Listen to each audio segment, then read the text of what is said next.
Good morning students. हम micro biomolecules के बारे में पढ़ रहे हैं, जैव अणु के बारे में, जिसमें हमने पिछले चैप्टर में amino acids, lipids and fats के बारे में पढ़ा और न्यूक्लियोटाइड्स के बारे में पढ़ा। आज हम देखते हैं कि प्राथमिक और द्वितीयक उपापचयज क्या होता है।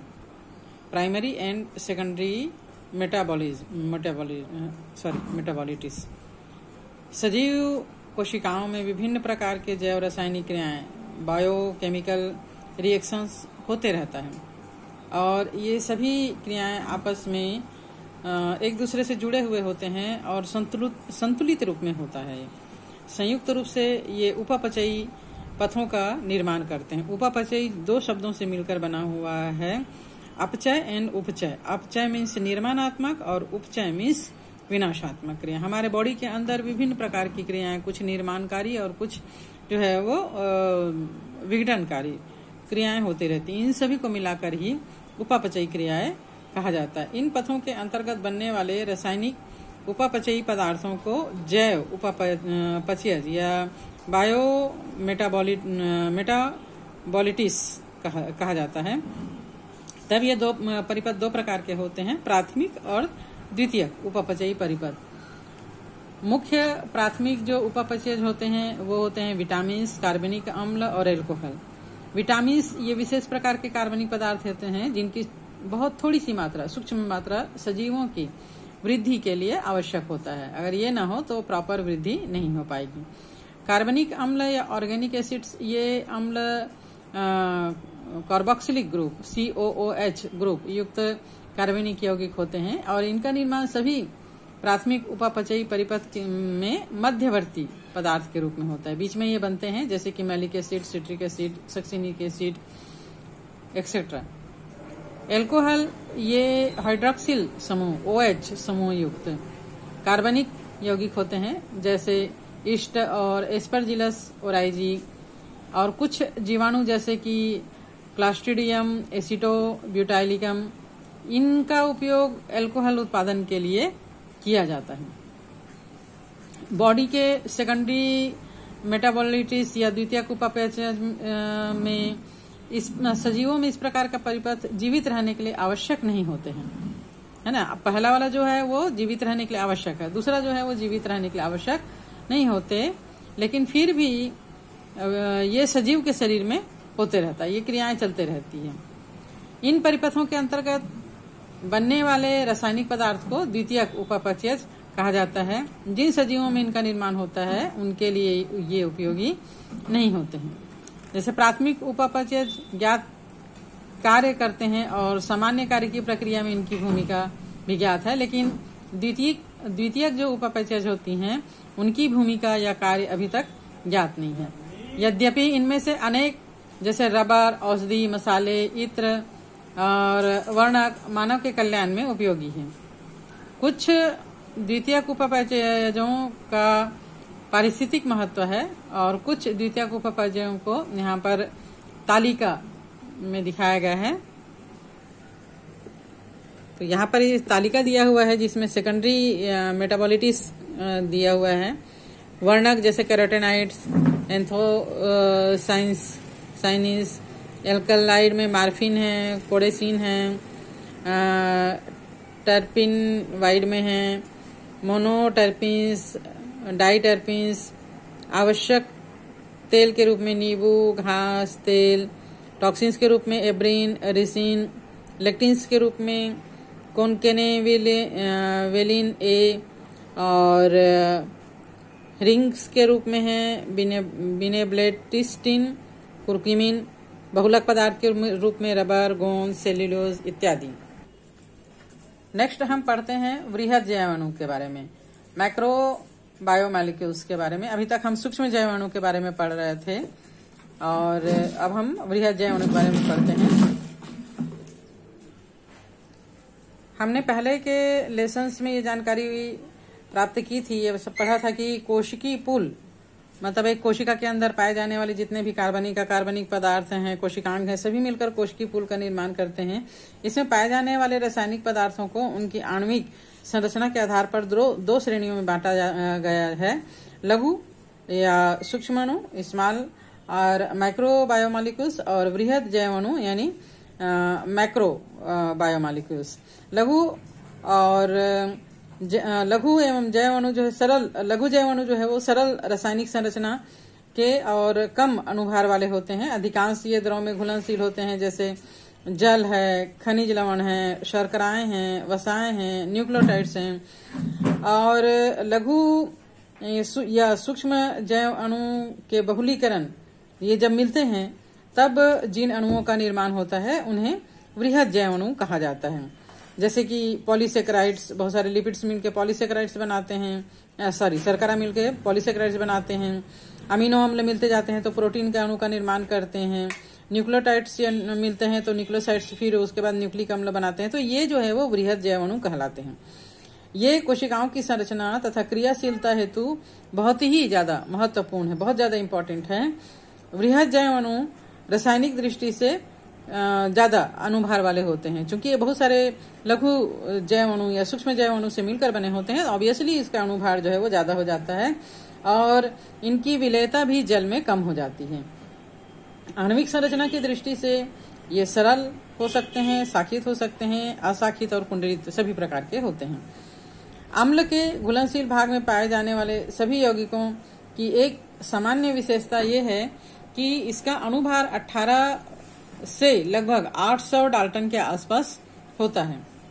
अम्ल अविलेय अंश में केवल 4 प्रकार के कार्बनिक यौगिक जैसे कि प्रोटीन, न्यूक्लिक अम्ल, पॉलीसेकेराइड और लिपिड्स मिलते हैं। ये मतलब प्रोटीन, न्यूक्लिक अम्ल, पॉलीसेकेराइड्स और लिपिड जो है वो अम्ल में घुलते नहीं हैं, विलेय नहीं होते हैं। लिपिड्स के अतिरिक्त इस श्रेणी के यौगिकों का अनुपात 10,000 डाल्टन या इससे अधिक होता है। इसलिए जैव अणु या सजीवों में मिलने वाले रासायनिक यौगिक 2 प्रकार के होते हैं। पहला, जिनका अनुभार 1000 डाल्टन से कम होता है, इन्हें सूक्ष्म जैव अणु कहते हैं। और दूसरा, जो अम्ल अविलेय अंश में पाए जाते हैं यानी जो अम्ल में घुलते नहीं हैं, उन्हें वृहद जैव अणु कहते हैं। और इनका अनुभार जो है वो 18 से लेकर 800 डाल्टन से तक होता है, इससे अधिक नहीं होता है। फिर भी ये वृहद जैव अणु की श्रेणी में आते हैं। ये अम्ल अविलेय अंश में मिलते हैं, मतलब अम्ल में नहीं घुलते हैं। और ये कोशिका झिल्ली और अन्य झिल्लियों में मिलते हैं। आप लोगों ने पहले भी पढ़ा है, कोशिका झिल्ली को बनाने के लिए लिपिड और प्रोटीन जो है वो मुख्य घटक होते हैं। जब ऊतकों को पीसा जाता है तो जो झिल्लियां होती है, ऊतकों की जो कोशिका झिल्ली होती है, ये टुकड़ों में विखंडित हो जाती और छोटी छोटी पुटिकाएं बनाती हैं, छोटे छोटे टुकड़े बन जाते हैं। ये पुटिका जल में घुलनशील नहीं होती, इस कारण ये टुकड़े अम्ल अविलेय भाग के साथ पृथक हो जाते हैं। जब हम छानते हैं तो ये ऊपर रह जाते हैं। सही अर्थ में लिपिड्स जो है वृहद अणु नहीं है। कोशिका द्रव्य एवं अंगकों के वृहद अणु अम्ल अविलेय अंश होते हैं। ये दोनों आपस में मिलकर जीव ऊतक या जीवों का संगठन बनाते हैं। ठीक है, जो द्रव में घुल गए हैं वो भी और जो नहीं घुले हैं वो भी, सारे मिलकर ही ऊतक या जीवों का संगठन बनाते हैं।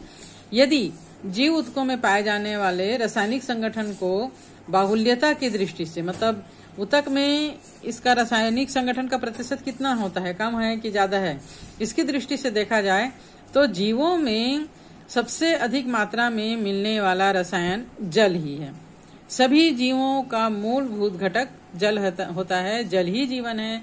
विदाउट जल कोई भी मेटाबॉलिक क्रियाएं बॉडी के अंदर नहीं हो सकती, कोई भी प्रकार की क्रिया नहीं हो सकती, सेल का निर्माण नहीं हो सकता, है ना। तो यहाँ पर एक कॉलम में हम देख पा रहे हैं कोशिकाओं का औसत संगठन में अवयव जल, कोशिका में पाए जाने वाला जल जो है वो 70 to 90% भाग होता है। Protein 10 to 15%, carbohydrate 3%, lipid 2%, nucleic अम्ल 5 to 7% और अन्य आयन जो होते हैं वो ओनली 1% होते हैं।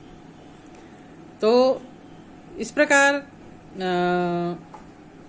हमने वृहद जैव अणु के बारे में पढ़ा। नेक्स्ट है प्रोटीन। प्रोटीन पॉलीपेप्टाइड्स होते हैं। अनेक अमीनो अम्ल पॉलीपेप्टाइड है ना। अमीनो अम्ल पेप्टाइड बंध के द्वारा एक अमीनो अम्ल दूसरे अमीनो अम्ल से एक अणु जल को त्याग कर बंध बनाता है, इसे पेप्टाइड बॉन्ड कहा जाता है।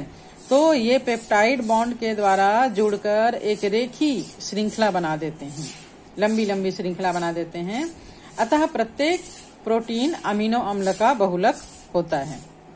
बहुलक मीन्स इसमें एक ही प्रकार का अमीनो अम्ल भी हो सकता है, बहुत सारे प्रकार के अमीनो अम्ल भी जुड़े हो सकते हैं। अलग अलग प्रोटीन की संरचना अलग अलग प्रकार की होती है।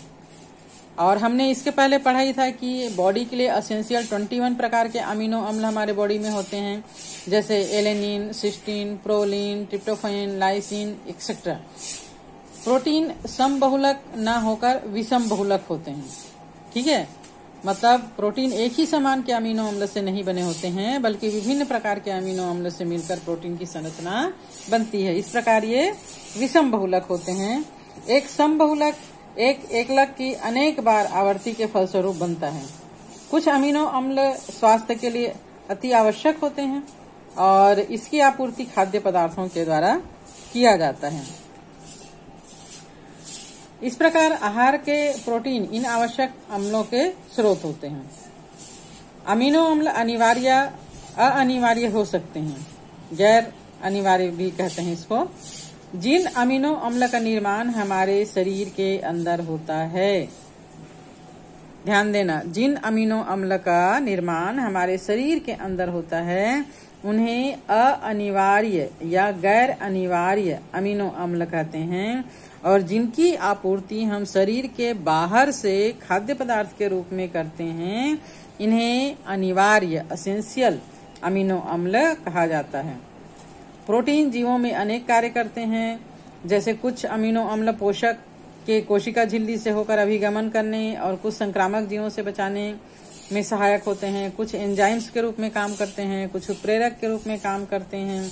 और हमें पता है कि हमारे लिए जो भोज्य पदार्थ है उसमें प्रोटीन का मुख्य स्रोत जो है वो दालें होती है। नॉन वेज खाने वालों के लिए नॉन वेज भी प्रोटीन का एक मुख्य स्रोत है। पशुओं से मिलने वाले उत्पाद भी प्रोटीन का एक मुख्य स्रोत है।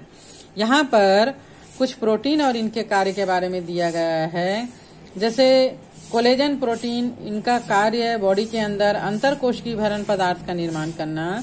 ट्रिप्सिन एंजाइम का निर्माण करता है। इंसुलिन हार्मोन्स का निर्माण करता है। आप लोग इंसुलिन के बारे में जानते हैं, हमारे बॉडी में इंसुलिन जो है वो कार्बोहाइड्रेट को पचाने के लिए बहुत आवश्यक प्रोटीन होता है। प्रतिजीव संक्रमित कर्ता से लड़ने का काम करता है। ग्राही संवेदनाओं को ग्रहण करना, सूचना, स्वाद, हार्मोन्स इत्यादि को ग्रहण करने का काम करता है। GLUT4 ये ग्लूकोज का कोशिका में परिवहन का काम करता है। तो आज के लिए हम इतना ही पढ़ेंगे। नेक्स्ट डे जो है हम पॉलीसेकेराइड्स के बारे में पढ़ेंगे।